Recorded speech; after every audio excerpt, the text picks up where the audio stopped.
Very good morning बच्चों। मैं आपका इंग्लिश टीचर जय भगवान आज आपके लिए लेकर आया हूँ फ्यूचर टेंस। प्यारे बच्चों, प्रेजेंट टेंस और पास्ट टेंस हम कर चुके। आज हम करने वाले हैं फ्यूचर टेंस। प्रेजेंट और पास्ट टेंस की जगह फ्यूचर की तरह फ्यूचर टेंस के भी 4 टाइप होते हैं। Simple future tense, future continuous tense, future perfect tense और फ्यूचर परफेक्ट कॉन्टिन्यूअस टेंस। तो आज फ्यूचर सिंपल फ्यूचर टेंस और फ्यूचर कॉन्टिन्यूअस टेंस के बारे में हम सीखेंगे। फ्यूचर टेंस का मतलब होता है भविष्य काल, वो एक्शंस, वो कार्य जो भविष्य में होंगे, जो हुए नहीं। यानी जब हम हिंदी के सेंटेंसेस को देखते हैं तो जो वाक्य गा, गे और गी वाले होते हैं, जैसे मैं मास्क पहनूंगा, वे करनाल जाएंगे, तुम पढ़ रहे होगे, मेरे पिताजी अपना काम पूरा कर चुके होंगे।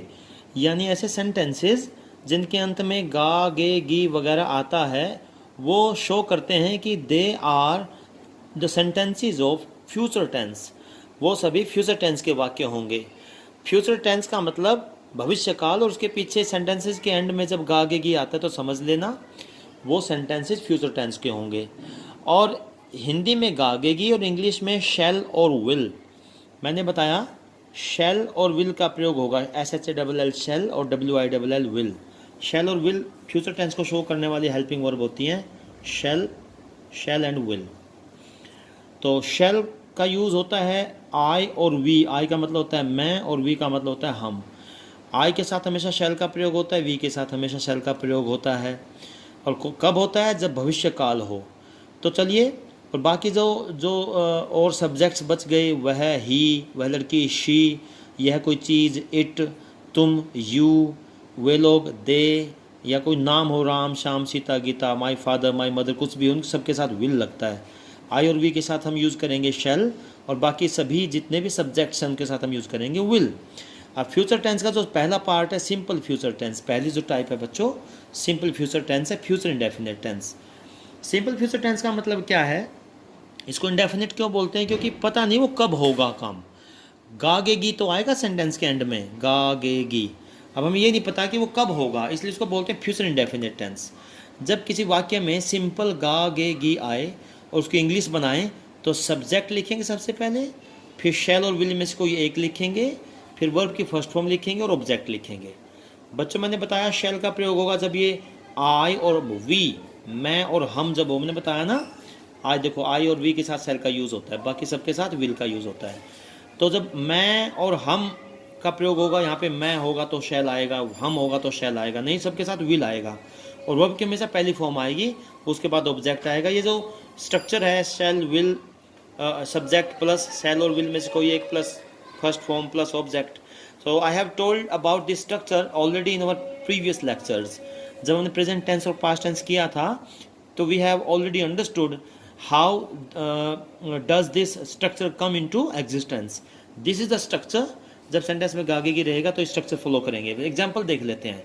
जो सिंपल सेंटेंस होंगे ना फ्यूचर के, सिंपल फ्यूचर के जो सिंपल सेंटेंस होंगे, मतलब जिसमें नहीं आएगा या क्या नहीं आएगा, बिल्कुल सिंपल, जैसे मैं मास्क पहनूंगा, इसमें कोई नहीं भी नहीं है ना इसमें कोई क्या है, ये सिंपल टेंस है और फ्यूचर है क्योंकि गागेगी आया हुआ है।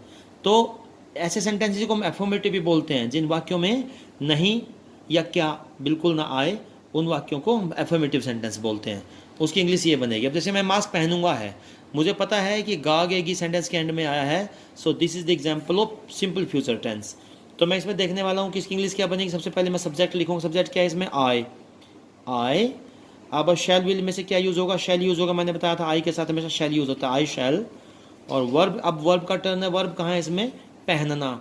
पहनना होता है वेयर, WEAR, पहली फॉर्म आएगी WEAR, आई शैल वेयर। और यहाँ पे मास्क ऑब्जेक्ट है। पहनना वर्ब जिसके ऊपर होते हैं वो ऑब्जेक्ट होता है। ऑब्जेक्ट इसमें मास्क है, आई शैल वेयर मास्क। ये इंग्लिश बन गई, आई शैल वेयर मास्क। मैं मास्क पहनूंगा। ठीक है, गागेगी वाले सेंटेंस की इंग्लिश बन गई बस। मतलब सबसे पहले सब्जेक्ट लिख दें, फिर शैल विल में से कोई एक लिख दें, और वर्ब की पहली फॉर्म लिख दें और ऑब्जेक्ट लिख दें। बड़ा इजी है वर्ब की पहचान, वर्ब की फॉर्म को भी पहचानना। वर्ब जो होती है एक्शन, जो हम काम करते हैं वो वर्ब होती है बस। अब देखिए सेकंड सेंटेंस, अगर नहीं वाला सेंटेंस हो, नेगेटिव, नेगेटिव जो सेंटेंस आए तो इंग्लिश क्या बनेगी, subject shall not will not. मैंने बताया हिंदी में जब नहीं आ जाता है तो इंग्लिश में नोट लग जाता है हेल्पिंग वर्ब के साथ। यहाँ पे जो शैल और विल था ना, ये यहाँ पे जो शैल और विल था इनके साथ यहाँ पे नोट, देखो मैंने यहाँ नोट लगा दिया। नहीं वाला सेंटेंस होगा, जैसे मैं मास्क नहीं पहनूंगा, यहाँ पे था मैं मास्क पहनूंगा तो आई शैल वियर मास्क, और नहीं वाले सेंटेंस में नोट लग जाएगा बस। यहाँ पे देखो सब्जेक्ट क्या है इसमें, आई, मैंने सब्जेक्ट लिख दिया। शैल नॉट और विल नॉट में से कोई एक आएगा, मैंने देखा आई है तो इसमें तो शैल नॉट आएगा, आई शैल नॉट। और वर्ब की फॉर्म आएगी पहली फॉर्म वही है पहनना, आई शैल नॉट वियर, और mask I shall not wear mask. ये नेगेटिव सेंटेंस हो गया, फ्यूचर सिंपल फ्यूचर का नेगेटिव।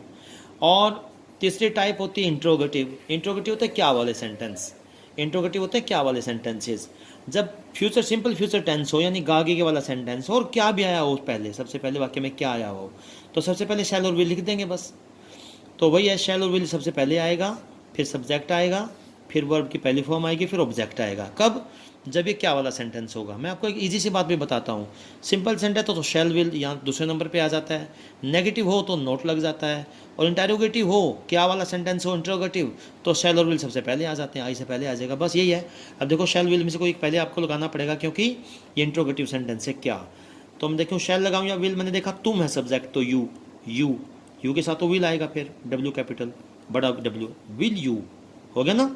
शैल विल में से विल कर दिया मैंने, सब्जेक्टिव लिख दिया। वर्ब देखो वर्ब कहाँ इसमें, अपने हाथ धोओगे, वॉश, धोना वर्ब है, will you wash.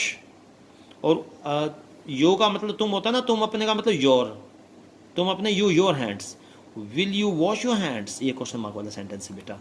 Shell will में से कोई एक लिख दिया मैंने, देखो स्ट्रक्चर मैंने बना रखा है ना, ये बहुत ईजी है समझना। विल आ गया क्योंकि ये यू सब्जेक्ट है, will you wash your hands, will shell will में से कोई एक, सब्जेक्ट है यू, वर्ब की फॉर्म है wash your hands, will you wash your hands.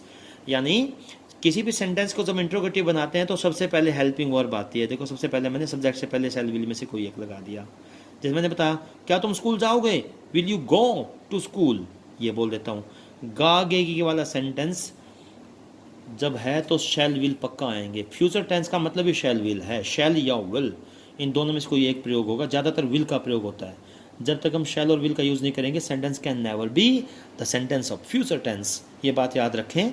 और जब भी आप इंग्लिश से हिंदी बनाते हैं तो भी आपको देख लेना चाहिए, अगर आपको किसी सेंटेंस में शैल और विल का यूज़ दिखता है तो आप उसमें देख लेना कि तो गागेगी वाला सेंटेंस है। शैल विल का मतलब गागेगी, जिस सेंटेंस में शैल आ गया विल आ गया उसमें वो फ्यूचर टेंस है, वो भविष्य काल है, ये पहचान है, याद रखना। किसी भी सेंटेंस में आपको शैल और विल मिलेगा तो this will be future tense. Okay बच्चों, तो ये मैंने सिंपल फ्यूचर टेंस के ये सिंपल फ्यूचर टेंस पहला हमने किया। मैंने सिंपल सेंटेंस बताए इसके, मैंने इसके नेगेटिव बताए, उसके बाद मैंने इंट्रोगेटिव बताए। हमारी दूसरी टाइप आती है फ्यूचर कॉन्टीन्यूअस टेंस। ठीक है बेटा, है फ्यूचर ये भी लेकिन कॉन्टीन्यूअस टेंस है। कॉन्टीन्यूअस मैंने बताया था प्रेजेंट पास्ट में आपने सीखा, रहा रहे रही आता है, इसमें रहा आएगा लेकिन होगा, रहा होगा, रहे होंगे, रही होंगी। हिंदी के जो सेंटेंस रहा होगा, रहे होंगे, रही होंगी वाले होंगे, they will be called future continuous tense. अच्छा देखो ना, रहा होगा, रहे होंगे, रही होंगी सेंटेंस बोल के देखेंगे तो ऐसा लगता है कि संभावना दिखाते हैं हम, जैसे मेरे भाई अभी पढ़ रहा होगा, संभावना भी तो है ना, क्या कर रहा होगा वो तो पढ़ रहा होगा, तो पॉसिबिलिटी भी दिखती है इसमें। पॉसिबिलिटी का मतलब पॉसिबिलिटी, संभावना, पॉसिबल नहीं पॉसिबिलिटी। संभावना वाले सेंटेंस भी होते हैं, संभावना दिखाने वाले सेंटेंसेज ये जिसमें पॉसिबिलिटी दिखती है कि ऐसा हो सकता है, इट मे बी पॉसिबल। और जो भी रहा होगा, रहे होंगे, रही होंगी वाले सेंटेंस होंगे वो बेटा क्या होगा, कॉन्टीन्यूअस होगा, भविष्य काल में होगा लेकिन काम चल रहा होगा उस टाइम। कॉन्टीन्यूअस का मतलब होता है चलना, कॉन्टिन्यू हमारी आंखों के सामने, या वो काम निरंतर चल रहा, फ्यूचर में है तो चल रहा होगा। तो ऐसे सेंटेंस की इंग्लिश बनेगी सबसे पहले सब्जेक्ट, जैसे सिंपल फ्यूचर में तो हम शैल और विल लगाते थे, शैल या विल में से कोई एक, यहाँ पे हम शैल बी और विल बी लगा देंगे, शैल के साथ बी और ऐड हो जाएगा। और वहाँ पे हम लगा रहे थे वर्ब की पहली फॉर्म, है ना बच्चों, यहाँ पे वर्ब की फॉर्म के साथ आईएनजी आ जाएगा। मैंने आपको बताया जो भी कॉन्टिन्यूस टेंस होंगे, फ्यूचर का कॉन्टिन्यूस हो या पास्ट का हो या प्रेजेंट का हो, वर्ब की फॉर्म के साथ आईएनजी जरूर लगता है। सिंपल प्रेजेंट कॉन्टिन्यूस था तो इज एम आर आ गया था, यहाँ पे is am are ING. Past continuous था तो वाज वर आ गया था और आईएनजी। अभी फ्यूचर है तो शैल बी विल बी आएगा।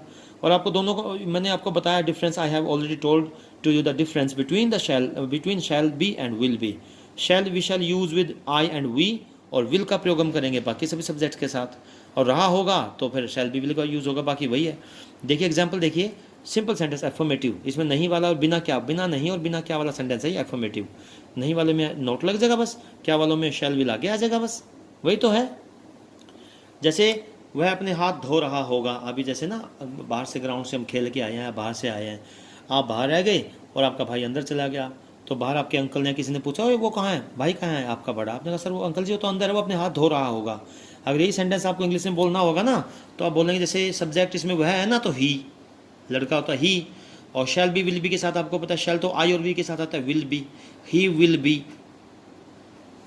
ओके, उसके बाद वर्ब की, इसमें वर्ब कहाँ है बेटा, धोना, वॉश, और वॉश के साथ आईएनजी फॉर्म आएगी, याद रखना ये बात। He will be washing, he will be washing, wash के साथ आईएनजी फॉर्म वॉशिंग। ये भी देखो तो मैंने लिख दिया, सब्जेक्ट लिख दिया ही, शैल बी विल बी में से विल बी यूज कर दिया, ही विल बी वॉशिंग, और ऑब्जेक्ट क्या है, क्या वॉश कर रहा होगा, अपने हाथ, हिज हैंड्स। आपने बताया अंकल से he will be washing his hands, English बन गई बस, बहुत ईजी है। ध्यान से इसको बार बार वीडियो को देख के अगर ध्यान से कोशिश करेंगे ना रिवाइज करके, इसको मैं दोबारा फिर करवा सकता हूँ आपको। टेंस अगर आपको आ जाते हैं तो आपको हिंदी से इंग्लिश बनानी आ जाती है, और the main problem of translating the English sentences into Hindi will become easy, और आपकी इंग्लिश भी ईजी लगेगी। बस टेंस तो बेस है, इसको सीख जाओगे अच्छी तरह, प्रैक्टिस से आएगा। ये वैसे नहीं आता कि सर ने बताया और आपने सोचा आप मन मन में इसको याद कर लिया, नहीं, सेंटेंस लिखोगे बार बार, आप खुद इंग्लिश में ट्रांसलेट करोगे तब जाके ये आएगा। उसके बाद देखो इसका फ्यूचर कंटिन्यूस का ही नहीं वाला सेंटेंस, नेगेटिव, नहीं भी होगा इसमें, मतलब वह अपने हाथ धो रहा होगा, वह अपने हाथ नहीं धो रहा होगा मिलेगा इसमें, नहीं होगा तो बस यहाँ ये जो शैल बी विल बी यहाँ पे नोट लग जाएगा, shall not be, will not B. जैसे नहीं वाले सेंटेंस में क्या होगा, रहा होगा मिलेगा एंड में, इसके सेंटेंस में भी आपको एंड में रहा होगा मिलेगा, लेकिन नहीं भी मिलेगा। और जब ऐसे सेंटेंस होंगे तो शैल बी विल बी लगा रहे थे वैसे तो शैल बी या विल बी, लेकिन यहाँ पे हम शैल नॉट बी या विल नॉट बी लगा देंगे, नॉट ऐड कर देंगे, और वही वर्ब की पहली फॉर्म के साथ आएंगे और ऑब्जेक्ट। जैसे सेंटेंस एग्जांपल है, वह हैंड सैनिटाइजर का प्रयोग नहीं कर रहा होगा। तो आपके अंकल ने, जैसे बाहर आप खड़े हो, आपके भाई अंदर आ गया, आपके अंकल ने पूछा कि क्या वो सब किससे हाथ धोता है, वो हैंड सैनिटाइजर से, तो आप बोला नहीं अंकल जी वो हैंड सैनिटाइजर यूज़ नहीं कर रहा होगा। अब मान लो इसकी इंग्लिश बनानी है, इसकी इंग्लिश बनाएंगे, सब्जेक्ट इसमें ही है, ही, और shall not be, will not B में से विल नॉट बी आएगा ना, क्योंकि ही है, ही विल नॉट बी।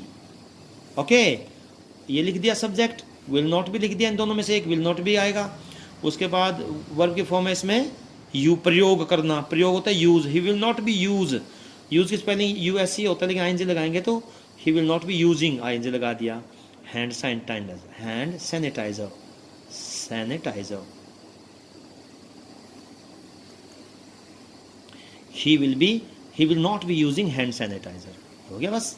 अब जब ये इंट्रोगेटिव सेंटेंस होगा क्या वाला, तो इसमें क्या आएगा, रहा होगा वही आएगा, इसमें कैसा हो रहा होगा, लेकिन क्या आएगा, तो क्या जब होगा तो शैल विल में से कोई एक आगे लगा देंगे। हमने देखा बच्चे हैं, तो बच्चे तो होता है चिल्ड्रन, CHILD, चाइल्ड एक बच्चा होता है, ज़्यादा बच्चे चिल्ड्रन होता है, लेकिन इसके साथ तो विल आएगा फिर, और शैल तो आता है जब आई और वी होता, तो विल चिल्ड्रन, देखो मैंने शैल विल में से विल लिख दिया, चिल्ड्रन लिख दिया। अब जो बी है ना, शैल बी और विल बी वाला जो इकट्ठे थे, क्या वाले वाक्यों में शैल बी आगे आ जाता है और बी पीछे आ जाता है बेटे। देखो मैंने इसमें विल बी का प्रयोग किया है, लेकिन विल पहले, क्योंकि इंट्रोगेटिव सेंटेंस है। क्या वाले सेंटेंस में तो सबसे पहले हेल्पिंग वर्ब आती है, विल चिल्ड्रन बी, और वर्ब कहाँ है इसमें, देखो मैंने विल लिख दिया, चिल्ड्रन बी, वर्ब कहाँ है इसमें, जाना, गो, तो आईएनजी फॉर्म आएगी क्योंकि रहा वाला सेंटेंस है। विल चिल्ड्रन बी गोइंग, और ऑब्जेक्ट क्या है इसमें, to school, question mark, will children be going to school. तो ये sentence present simple future tense है और फ्यूचर कॉन्टिन्यूस टेंस है बच्चों। इसके मैंने आपको एग्जांपल समेत अच्छी तरह आपको समझाया है।